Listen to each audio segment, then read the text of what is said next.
मुझे संतोष है कि कोरोना के इस संकट काल में हम सभी ने एकजुट होकर काम किया।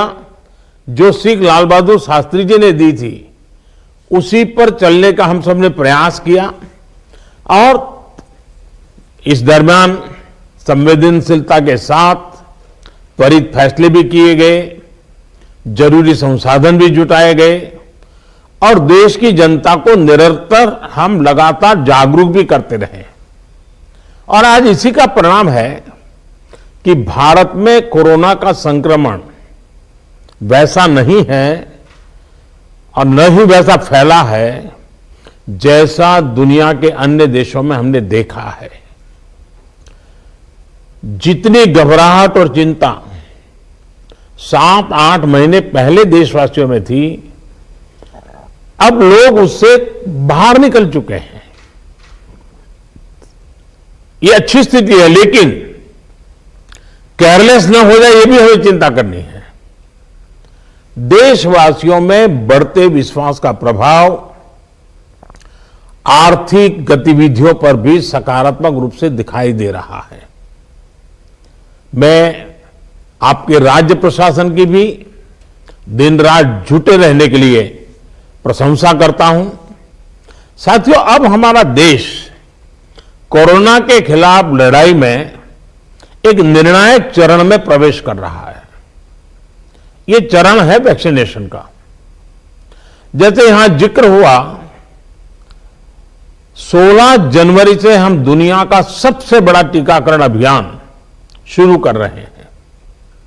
ये हम सभी के लिए गौरव की बात है कि जिन 2 वैक्सीन को इमरजेंसी यूज ऑथराइजेशन दिया गया है वो दोनों ही मेड इन इंडिया है।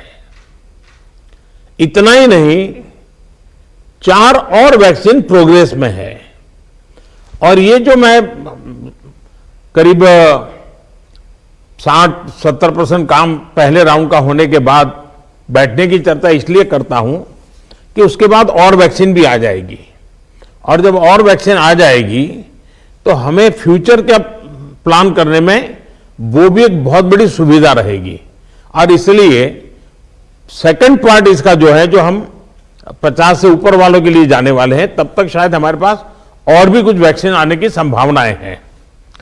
साथियों, देशवासियों को एक प्रभावी वैक्सीन देने के लिए हमारे एक्सपर्ट्स ने हर प्रकार की सावधानियां बरती हैं और अभी साइंटिफिक कम्युनिटी की तरफ से विस्तार से हमें बताया भी गया है। और आपको मालूम होगा, मैं इस विषय में जब भी मुख्यमंत्रियों के साथ बात हुई, मैंने हमेशा एक ही जवाब दिया था कि इस विषय में हम जो भी निर्णय करना होगा वो साइंटिफिक कम्युनिटी जो कहेगी वो ही हम करेंगे। साइंटिफिक कम्युनिटी को ही हम फाइनल वर्ड मानेंगे और हम उसी प्रकार चलते रहे हैं। कई लोग कहते थे, देखिए दुनिया में वैक्सीन आ गई, भारत क्या कर रहा है, भारत सो रहा है, इतने लाख हो गया, इतना हो गया, भारत कुछ, ऐसी भी चिल्लाहट हुई।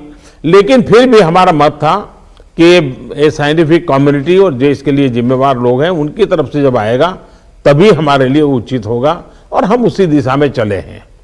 बड़ी बात जो मैं दोहराना चाहता हूं कि हमारी दोनों वैक्सीन्स दुनिया की दूसरी वैक्सीन से ज्यादा कॉस्ट इफेक्टिव है। हम कल्पना कर सकते हैं, अगर भारत को कोरोना टीकाकरण के लिए विदेशी वैक्सीन पर पूरी तरह निर्भर रहना पड़ता तो हमारे क्या हालत होते, कितनी बड़ी मुश्किल होती, हम उसका अंदाज लगा सकते हैं। ये वैक्सीन भारत की स्थितियां और परिस्थितियों को देखते हुए निर्मित की गई है।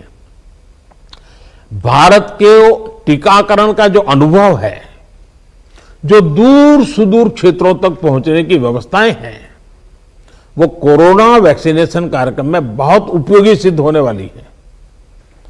साथियों, आप सभी राज्यों के साथ सलाह मशवरा करके ही ये तय किया गया है कि टीकाकरण अभियान की शुरुआत में किसे प्राथमिकता दी जाएगी। हमारी कोशिश सबसे पहले उन लोगों तक कोरोना वैक्सीन पहुंचाने की है जो देशवासियों की स्वास्थ्य सुरक्षा में जुटे हुए हैं, जो हमारे हेल्थ वर्कर्स हैं, सरकारी हो या प्राइवेट, पहले उनको टीका लगाया जाएगा। इसके साथ साथ हमारे जो सफाई कर्मचारी हैं, दूसरे फ्रंटलाइन वर्कर्स हैं, सैन्य बल है, पुलिस और केंद्रीय बल हैं, होमगार्ड है, डिजास्टर मैनेजमेंट वॉलेंटियर समेत तमाम सिविल डिफेंस के जवान हैं, कंटेनमेंट और सर्वेलेंस से जुड़े रेवेन्यू कर्मचारी हैं, ऐसे साथियों को भी पहले चरणों में टीका लगाया जा रहा है। देश के अलग अलग राज्यों के हेल्थ वर्कर्स, फ्रंटलाइन वर्कर्स की संख्या देखें तो एक करीब करीब 3 करोड़ होती है। ये तय किया गया है कि पहले चरण में इन 3 करोड़ लोगों को वैक्सीन देने के लिए जो खर्च होगा वो राज्य सरकारों को वहन नहीं करना है, भारत सरकार इसको वहन करेगी। साथियों, वैक्सीनेशन के दूसरे चरण में, वैसे एक प्रकार से वो तीसरा चरण हो जाएगा, लेकिन हम अगर इन 3 करोड़ को एक माने तो दूसरा चरण 50 वर्ष से ऊपर के सभी लोगों को और 50 वर्ष से नीचे के उन बीमार लोगों को जिनको संक्रमण का सबसे ज्यादा खतरा है, उनको टीका लगाया जाएगा। आप सभी परिचित हैं कि बीते कुछ हफ्तों में जरूरी इंफ्रास्ट्रक्चर से लेकर लॉजिस्टिक तक की तैयारियां सभी राज्यों और केंद्र शासित प्रदेशों के साथ विचार विमर्श करके, लगातार मीटिंगें करके, मॉड्यूल्स बना करके इसको पूरा किया गया है। देश के लगभग हर जिले में ड्राई रन्स भी पूरे हो चुके हैं। इतने बड़े देश में सभी जिलों में ड्राई रन्स हो जाना, ये भी अपने आप में हमारी काफी बड़ी कैपेबिलिटी को दिखाता है। हमारी जो नई तैयारियां हैं, जो कोविड के एसओपीज हैं, उनको अब हमें अपने पुराने अनुभवों के साथ जोड़ना है। भारत में पहले से ही अनेक यूनिवर्सल इम्यूनाइजेशन प्रोग्राम ऑलरेडी चल रहे हैं, हमारे लोग बड़ी सफलतापूर्वक कर भी रहे हैं। मिशंस रूबेला जैसी बीमारियों के खिलाफ भी व्यापक कैंपेन हम लोग चला चुके हैं। दुनिया के सबसे बड़े चुनाव और देश के कोने कोने तक पहुंचकर मतदान की सुविधा देने का भी हमारे पास एक बहुत ही अच्छा अनुभव है। इसके लिए जो बूथ स्तर की रणनीति हम बनाते हैं, उसी को हमें यहां भी प्रयोग में लाना है। साथियों, इस टीकाकरण अभियान में सबसे अहम उनकी पहचान और मॉनिटरिंग का है जिनको टीका लगाना है। इसके लिए आधुनिक टेक्नोलॉजी का उपयोग करते हुए कोविन नाम का एक डिजिटल प्लेटफॉर्म भी बनाया गया है। आधार की मदद से लाभार्थियों की पहचान भी की जाएगी और उनको दूसरी डोज समय पर मिले, ये भी सुनिश्चित किया जाएगा। मेरा आप सभी से विशेष आग्रह रहेगा कि टीकाकरण से जुड़ा रियल टाइम डेटा कोविन पर अपलोड हो, ये सुनिश्चित करना है। इससे जरा सी चूक भी इस मिशन को नुकसान पहुंच सकता है। कोविन पहले टीके के बाद एक डिजिटल वैक्सीनेशन सर्टिफिकेट जनरेट करेगा। लाभार्थी को यह सर्टिफिकेट टीका लगाने के बाद डिजिटली तुरंत देना जरूरी है, ताकि उसे सर्टिफिकेट लेने के लिए फिर ना आना पड़े। किसको टीका लग चुका है, ये तो इस सर्टिफिकेट से पता चलेगा ही, साथ ही दूसरी डोज उसको कब लगेगी, इसके रिमाइंडर के रूप में भी ये काम करेगा। दूसरी डोज के बाद फाइनल सर्टिफिकेट दिया जाएगा। साथियों, भारत जो करने वाला है, उसे दुनिया के अनेक देश फिर फॉलो करेंगे। इसलिए हमारी जिम्मेदारी बहुत ज्यादा है। एक और अहम तथ्य है जिसका हमें ध्यान रखना है, दुनिया के 50 देशों में 3-4 सप्ताह से वैक्सीनेशन का काम चल रहा है। करीब करीब 1 महीना हुआ, लेकिन अब भी करीब करीब 2.5 करोड़ लोग ही वैक्सीन हो पाई है पूरी दुनिया में। उनकी अपनी तैयारियां हैं, उनका अपना अनुभव है, उनका सामर्थ्य है, वो अपने तरीके से कर रहे हैं। लेकिन अब भारत में हमें अगले कुछ महीनों में ही लगभग 30 करोड़ आबादी के टीकाकरण का लक्ष्य हासिल करना है।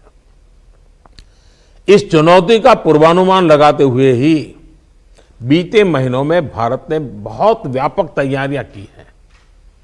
कोरोना की वैक्सीन से अगर किसी को कुछ असहजता होती है तो उसके लिए भी जरूरी प्रबंध किए गए हैं। यूनिवर्सल इम्यूनाइजेशन प्रोग्राम में पहले से ही इसके लिए एक मैकेनिज्म हमारे पास रहता है। कोरोना टीकाकरण के लिए इसको और मजबूत किया गया है। साथियों, वैक्सीन और टीकाकरण की इन बातों के बीच हमें यह भी याद रखना है कि कोविड से जुड़े जो प्रोटोकॉल हम फॉलो करते आ रहे हैं उनको इस पूरी प्रक्रिया के दरमियान भी बनाए रखना है। थोड़ा सा भी लूजनेस नुकसान कर सकता है। और यही नहीं, जिनको टीका लगाया जा रहा है वो भी संक्रमण को रोकने के लिए जो सावधानियां हम लेते रहे हैं उनको फॉलो करते रहे। ये सुनिश्चित करना ही होगा। एक और बात जिस पर हमें बहुत गंभीरता से काम करना है, हर राज्य, हर केंद्र शासित प्रदेश को ये सुनिश्चित करना होगा कि अफवाहों पर, वैक्सीन से जुड़े अपप्रचार को कोई हवा न मिले। इफ्स और बट्स से बात नहीं होनी चाहिए। देश और दुनिया के अनेक स्वार्थी तत्व हमारे इस अभियान में रुकावट डालने की कोशिश कर सकते हैं। कॉरपोरेट कंपटीशन भी इसमें आ सकती है। कंट्री का प्राइड के नाम से भी आ सकता है। बहुत सी चीजें हो सकती हैं। ऐसी हर कोशिश को देश के हर नागरिक तक सही जानकारी पहुंचाकर हमें नाकाम करना है। इसके लिए हमें धार्मिक और सामाजिक संस्थाओं, एनवाईके हो, एनएसएस हो, सेल्फ हेल्प ग्रुप्स हो, प्रोफेशनल बॉडीज हो, रोटरी, लायंस क्लब जैसे संस्थाएं हो, रेड क्रॉस जैसी संस्थाएं हो, इन सबको हमने साथ जोड़ना है। जो हमारी रूटीन स्वास्थ्य सेवा हैं, जो दूसरे टीकाकरण अभियान, वो भी ठीक से चलते रहें, इसका भी हमने ध्यान रखना है। क्योंकि हमें मालूम है कि हम 16 को शुरू कर रहे हैं, लेकिन हमारी 17 को एक रूटीन वैक्सीन का भी डेट है। तो इसलिए हमारा जो रूटीन वैक्सीन का काम चलता है वो भी कहीं डैमेज नहीं होना चाहिए। आखिरी में एक और गंभीर विषय के बारे में आपसे जरूर बात करना चाहता हूं।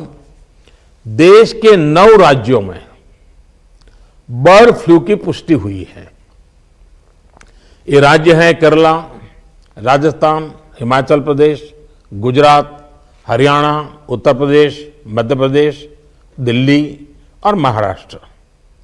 बर्ड फ्लू से निपटने के लिए पशुपालन मंत्रालय द्वारा कार्य योजना बनाई गई है, जिसका तत्परता से पालन आवश्यक है। इसमें डिस्ट्रिक्ट मजिस्ट्रेट की भी बड़ी भूमिका है। मेरा आग्रह है कि प्रभावित राज्यों के मुख्यमंत्री साथी भी मुख्य सचिवों के माध्यम से सभी डिस्ट्रिक्ट मजिस्ट्रेट का मार्गदर्शन करें।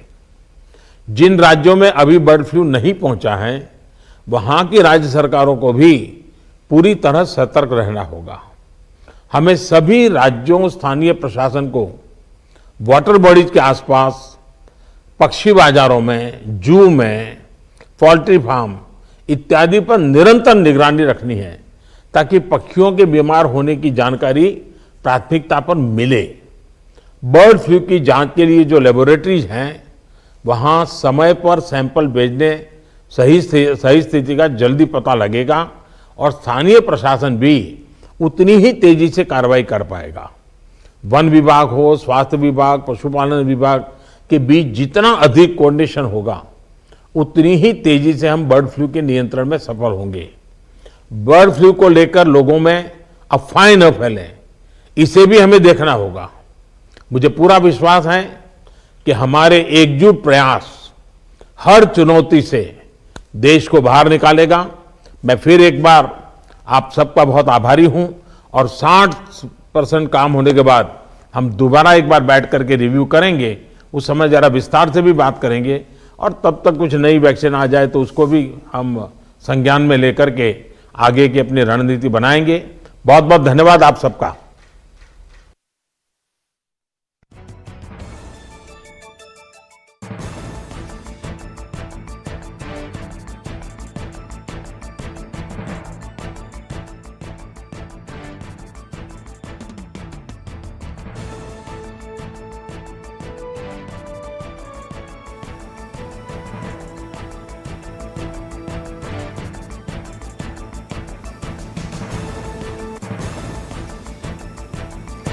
आपण टीकाकरण नहीं सीधा सड़क शुणुले प्रधानमंत्री नरेंद्र मोदी उद्बोधन रखुले सबु राज्यर मुख्यमंत्री प्रधानमंत्री आलोचना पर आसंता 16 तारिख अर्थात जनवरी 16 विश्वर सबुठारु बड़ टीकाकरण अभियान हेबो।